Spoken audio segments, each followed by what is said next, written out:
Welcome to the third and final part of this series. It's been about 2 months since I actually finished this build, and I don't know what took us so long, but finally we're here.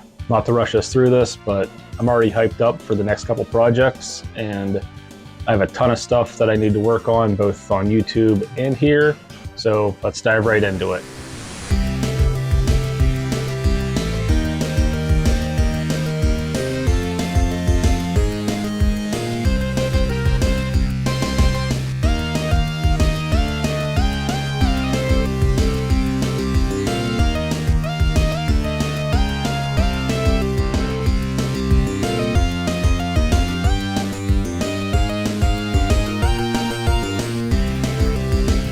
Now with all the armor built, came time to work on getting it all to stay on my body. Starting with the shins, I cut out several long 1-inch wide strips of 5mm foam. These will end up being the belt buckles that will just overlap and attach to each other via Velcro. I glued them directly to the inside of the shin armor, so that the end result would just loop back onto itself.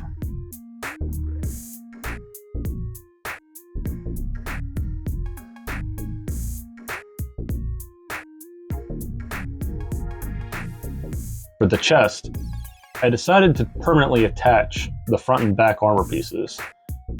This used some more 1-inch strips of 5mm foam that I would bridge together from the inside.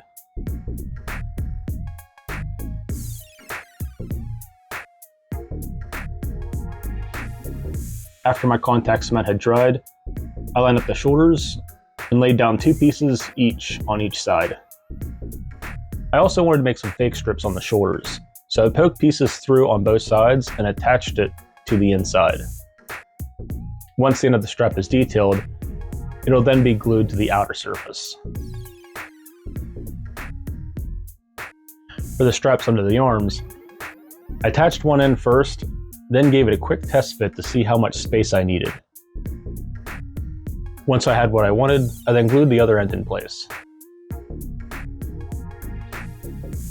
These side straps would be double layered.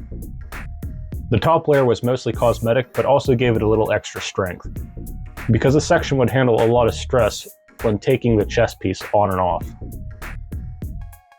And with those straps good to go, I then started working on making the fake buckles. I didn't care about making them super clean and detailed, because they would never really be seen. And with those details done, I glued the shoulder straps down onto the chest and began working on the mounting hardware for the shoulders. This used leftover elastic and clips that I had. My goal for this build was to spend as little money as possible. If I had it in the basement, I was using it. Plus, I'm a night shift guy, so if I'm off work and I'm working down here, most likely the stores are already closed. So it's a lot easier to try and find something that works rather than wait until the morning and waste all that time. As far as placement on the shoulders, this was all guesswork. I did test fits with the helmet to get an idea of the spacing between the shoulders, the helmet, and everything on the body. And once I had everything where I thought would be good, I hot glued everything to place.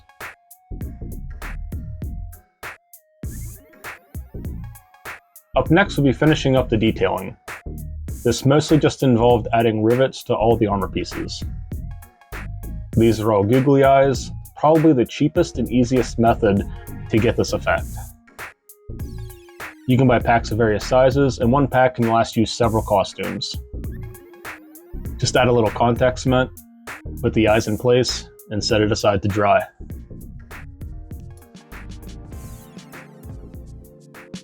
And then it was time to start all the fabric fun. I started with the gauntlets, tracing my wrists out in 2mm foam. I needed something sturdy for the armor to mount to. There could have been much easier ways to do this, but it worked, so that's all that really mattered.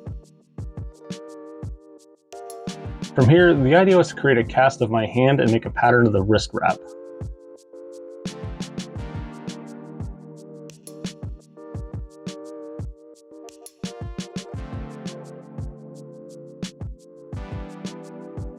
Once I was transferred to fabric, I took it over to the sewing machine and sewed it all together.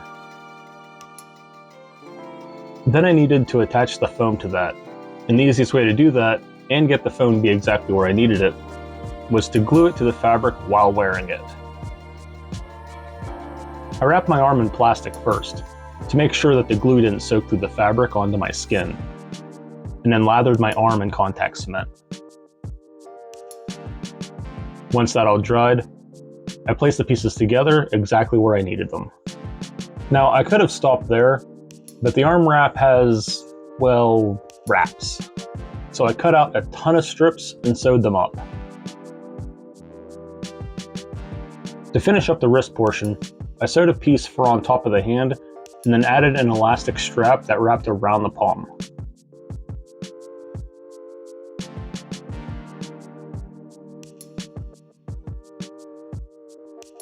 And then I went back to the straps and hot glued them around the arm to the forearm. This wasn't super clean, but it was done and done fast, and that's all that mattered. And at this time, I didn't attach the gauntlets yet because they still needed painted.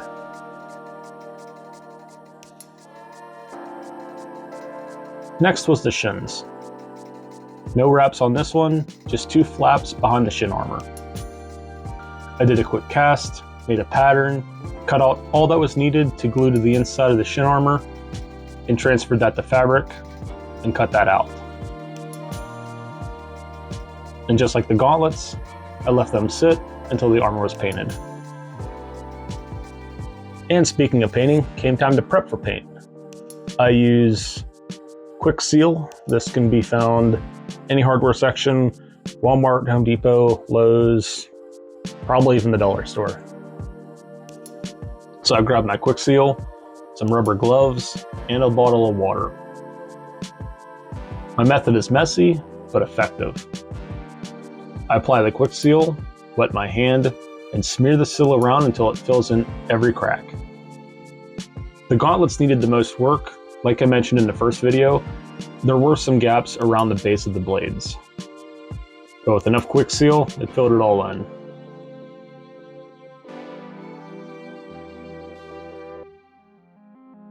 With the pieces all set, came time to take everything outside and prime it. And unlike last year's build, the weather was so much nicer this time around.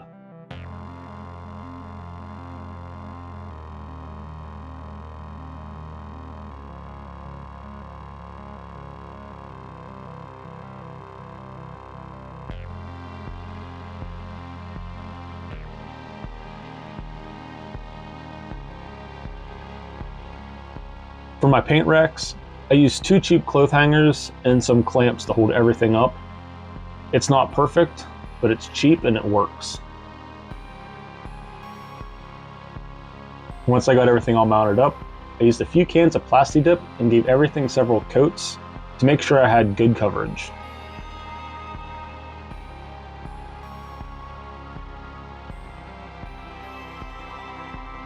For the small pieces and stuff that I couldn't hang up, I just used the box that I carried everything out inside in and painted it on that.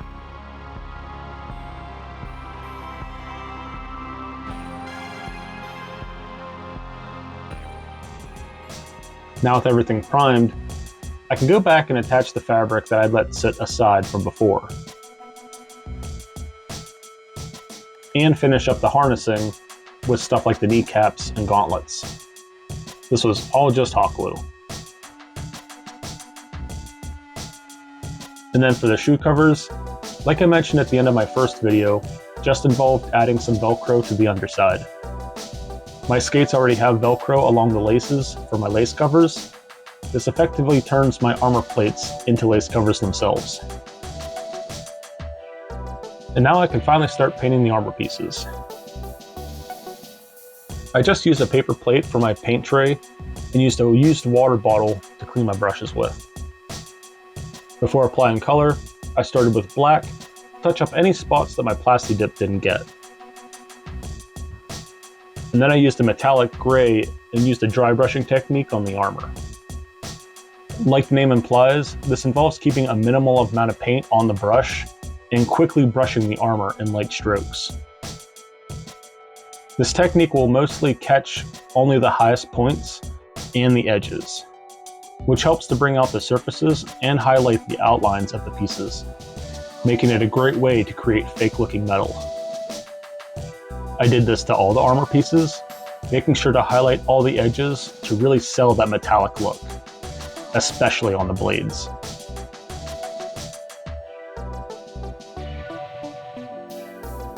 Up next was time to sew the belt. This was a lot more complicated than it looks to figure out. I started by test fitting the armor plates again to get an idea of the placement. I started with the centerpiece, measuring it out, and jotting down ideas on what the dimensions for the fabric would be that it mounts to. It wouldn't be a simple rectangle, as it's wider on top and thinner on the bottom, and this was all done on black denim fabric. I cut out 2 layers to fold and sew the trim, and then sewed the 2 pieces together. And as usual, Sable requires plenty of cuddles and attention during the process.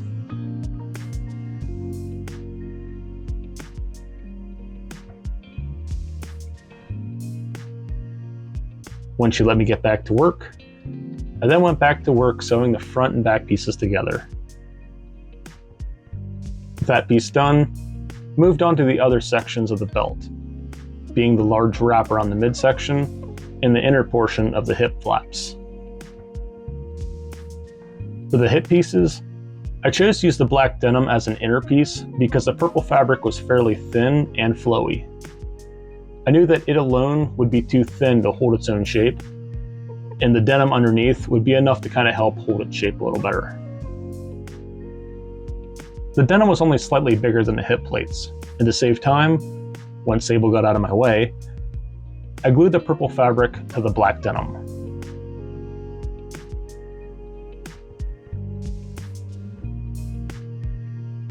And once those were glued together, I needed a way to mount these underneath the hip plates while allowing them to kind of flow separately but not too far apart.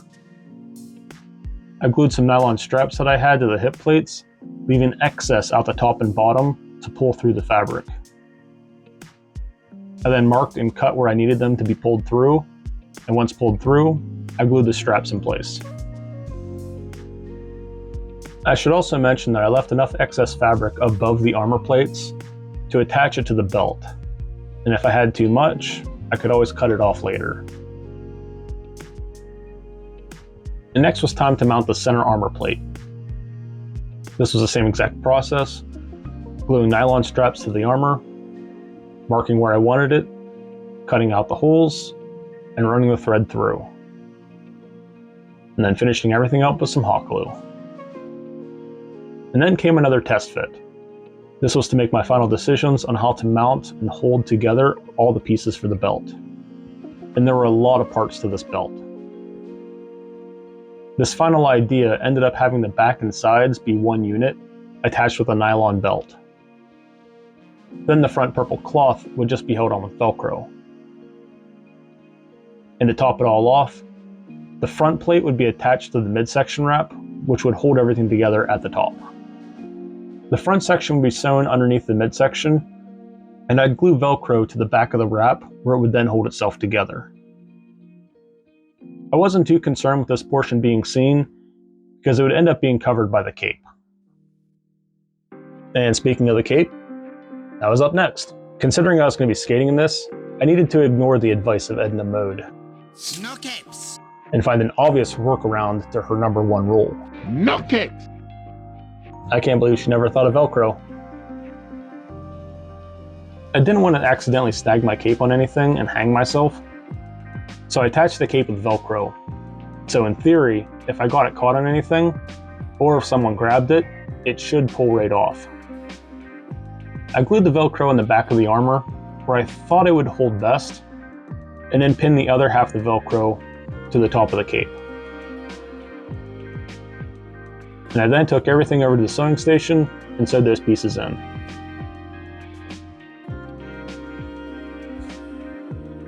With all that good, came time to cut the cape to shape. Again, after giving Sable all the love and attention that she deserves. This involves some artistic guesswork. The cape was also 2 layers, and to help sell that raggedy look, I started cutting them both differently.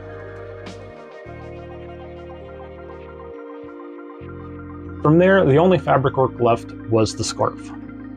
I did a quick upper body test fit, grabbed some extra purple fabric, and wrapped it around my neck to see how much I needed.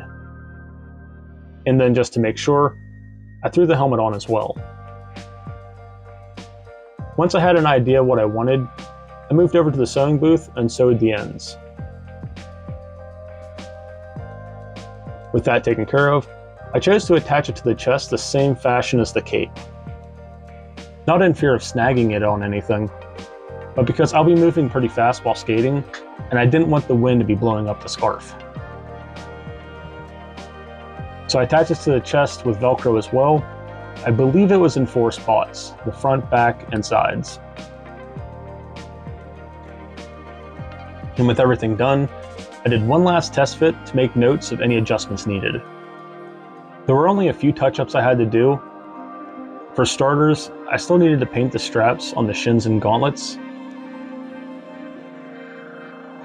This was also the time I put the notches in the top of the shoe covers that I mentioned at the end of the first video.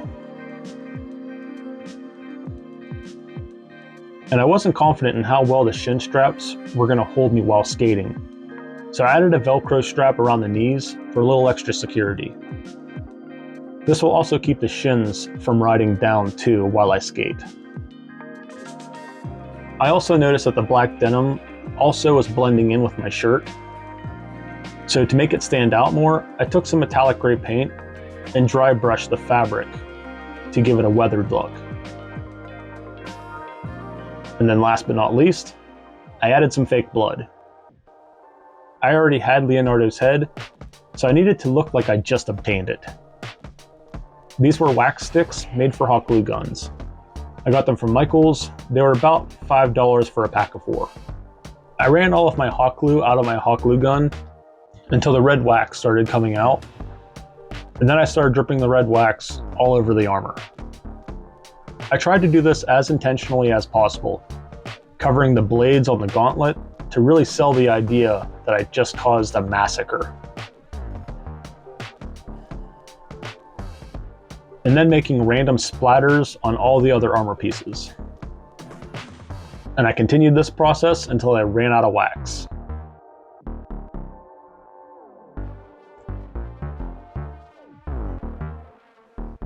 And from there, the Halloween costume was done. I've said it before and I'll say it again. Halloween is the best. If you've ever wanted to get into cosplay, you can use Halloween costumes as your gateway. If you have fears about getting dressed up, it's Halloween, you're okay, because everyone else is dressed up too. And then once you're past that mindset, it's the same exact thing when you're at a convention. Everyone else is dressed up, everyone's there for the same reason, no one's going to judge you, no matter how good or bad your costume looks. In fact, most cosplayers actually look at conventions as a second Halloween. It's our excuse to go get dressed up again. It's kind of reliving our youth, you know? Anyway, then on the other hand, you know, if you already are into cosplay, this is the best like practice session, you know, lets you practice some new things. No one's going to judge you for anything. There's no judges at all, actually.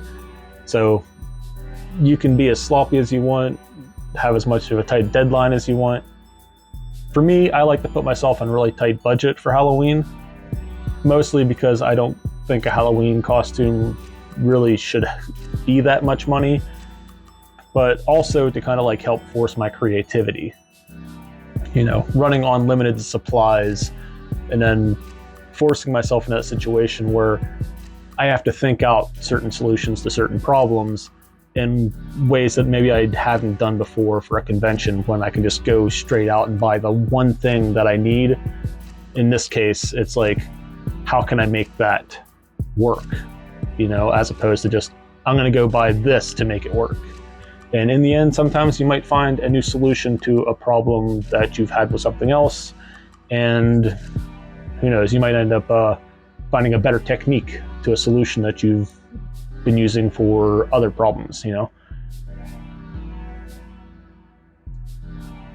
But I'm rambling, so with everything complete, it's time to take this exactly where it belongs, to the roller rink.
See you in the next one.